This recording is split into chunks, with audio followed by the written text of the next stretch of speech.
Je voulais montrer comment modéliser ces trois objets. Donc un casque perse, une espèce de boîte à fond vertical, et puis cette croix ou cette fleur. Alors pour ce qui est de mon casque persan,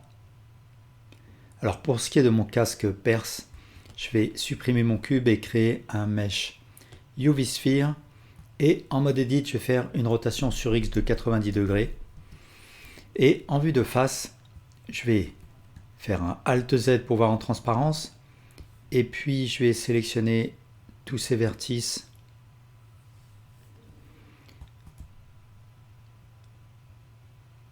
Et les supprimer. Et ensuite, je vais sélectionner la base, faire une extrusion sur Z. Et ensuite, je vais faire un Alt, CTRL, SHIFT, S et Y. Alors ça, c'est l'opération Shear. Et je mettrai en lien le tuto sur le sujet. Et je vais faire une extrusion, une rotation, encore une extrusion, une rotation. Et voilà, j'ai ma forme de base. Ensuite, je sélectionne tout et je vais faire un Alt E, Extrude Faces Along Normals. Et c'est pas la peine que je fasse un Offset Even, c'est bon. Ensuite, je vais sélectionner chacun des edges.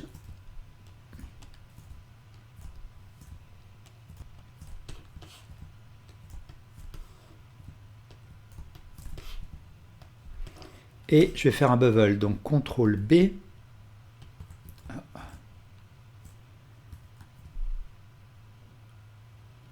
Ensuite, je vais désélectionner tous ces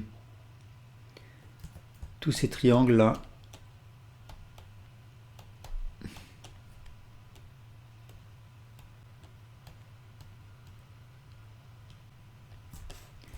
Et je vais faire un Alt E, Extrude Faces Along Normals. Alors je vais faire une extrusion très légère, donc après je peux la modifier ici si je veux. Et je refais une extrusion Extrude Faces Along Normals, cette fois plus importante. Et maintenant, en mode objet, je fais un clic droit Shade Smooth. Et ici, dans le panneau des modificateurs, j'attribue à mon objet un modificateur Subdivision Surface. Je vais mettre un niveau de 2. Et je vais rajouter cet edge loop de manière à rendre cette arête un peu plus aiguë. Et je vais faire pareil ici. CTRL R.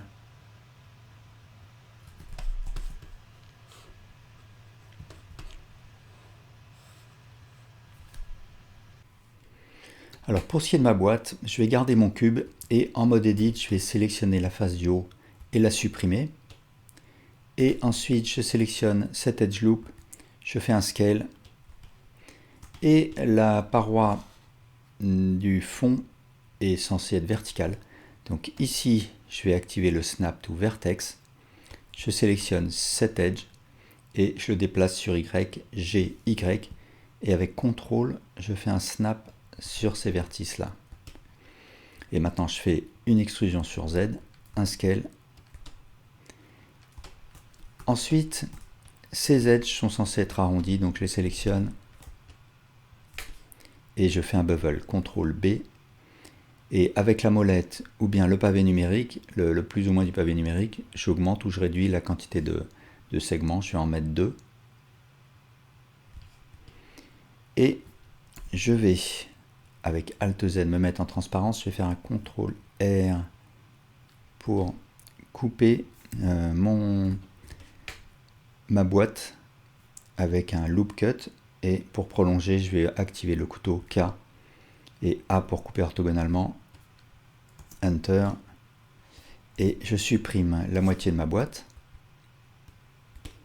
Et ici, dans le panneau des modificateurs, j'attribue à mon objet un modificateur Mirror.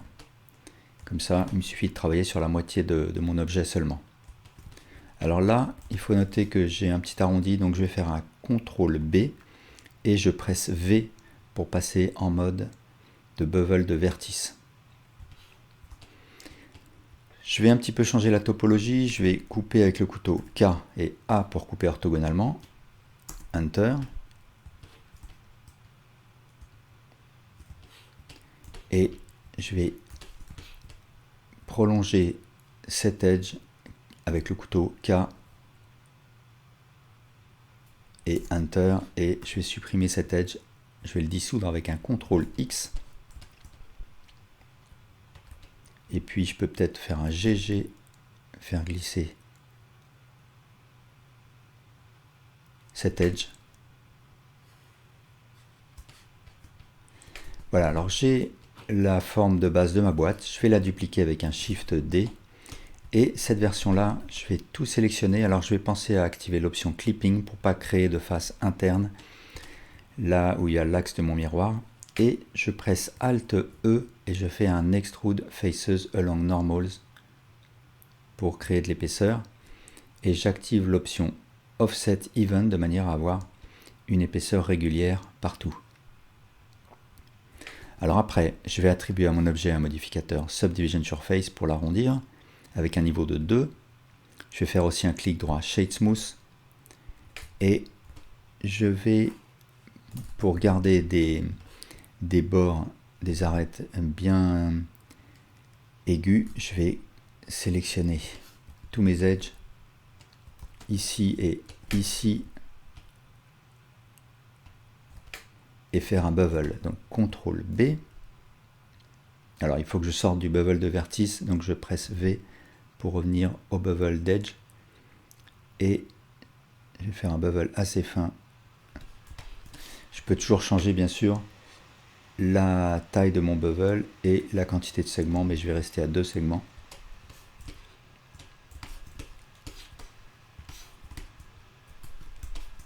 Et voilà. Alors pour ce qui est de ma fleur, je vais garder mon cube et puis en mode Edit, je fais un clic droit Subdivide. Et ici dans l'opérateur box, je vais mettre 3 subdivisions et je vais mettre le smoothness à 1. Ensuite, je vais faire un scale sur Y. Je vais faire un scale sur X.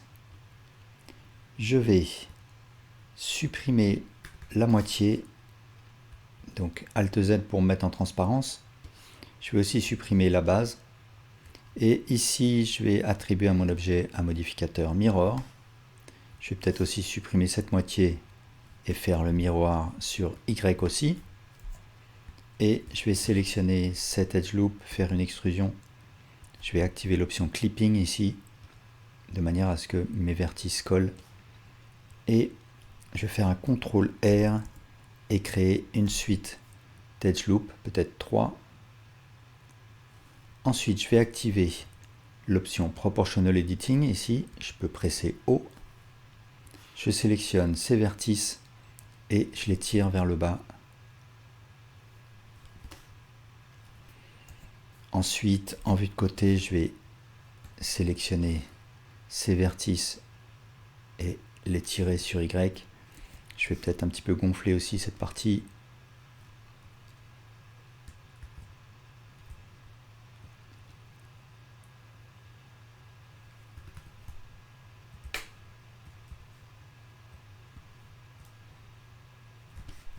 Et tirer ça vers le haut. Peut-être amincir la base comme ça. Je vais peut-être aussi un petit peu remonter.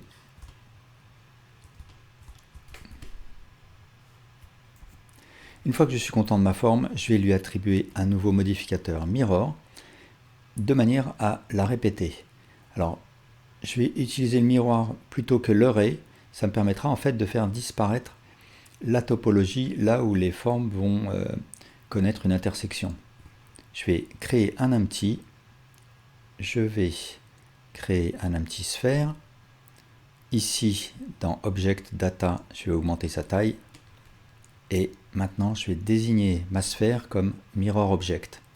Et maintenant, quand je vais transformer cette sphère, eh bien, je vais avoir l'image miroir en fonction de la transformation. Donc ce que je vais faire, c'est une rotation de 45 degrés. Et pour supprimer la topologie qui va avoir lieu à l'intérieur de l'intersection de mes deux formes, je vais utiliser l'option Bisect.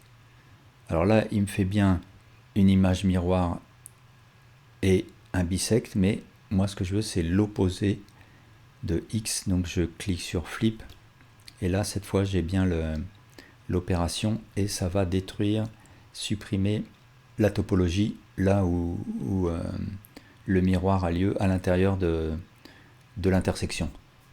Alors par contre, je veux que cet edge ne disparaisse pas, donc je vais sélectionner cette partie.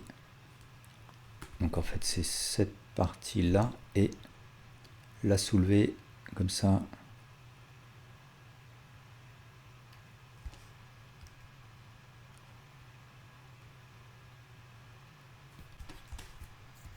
Alors je vais répéter ma forme encore 2 fois. Pour faire cela, je vais utiliser à nouveau un miroir. Je vais créer un empty cube. Je vais là aussi augmenter un petit peu sa taille. Et je vais désigner dans ce second miroir mon cube comme Mirror Object. Et en faisant une rotation de mon cube de 135 degrés, j'ai mes 2 dernières pétales. Alors là, si je veux, je peux continuer à modifier un petit peu la forme de ma pétale. Si je veux un petit peu amincir comme ça la base. Et de la même manière ici, il faut que je fasse un bisect et un flip. Et comme ça, j'aurai pas de topologie interne au croisement de ma pétale. Alors une fois que je suis content, je sélectionne l'ensemble, je fais une duplication, je sauve ces objets dans une collection à part, comme ça je peux toujours y revenir en cas de problème. Et cet objet, j'en applique les différents modificateurs. Je peux supprimer mes empty, et maintenant je peux vérifier que je n'ai pas de topologie interne. Je vais cacher avec H, je vais cacher ces faces. Donc c'est bon. Et je peux attribuer à mon objet un modificateur Subdivision Surface, faire un clic droit Shade Smooth. Et si je veux rendre ces arêtes plus aiguës, eh bien je vais sélectionner ces edges et faire un CTRL B, un bevel, avec peut-être 2 segments. Et maintenant, j'ai des arêtes qui restent aiguës. Je vais peut-être augmenter la quantité de subdivision, je vais mettre 2. Alors là, je vais faire des petites corrections, je vais me mettre en vue de face. Je vais sélectionner ces edges.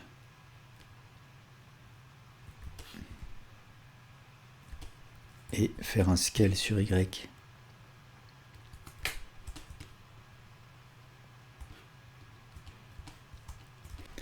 Voilà, merci pour votre attention.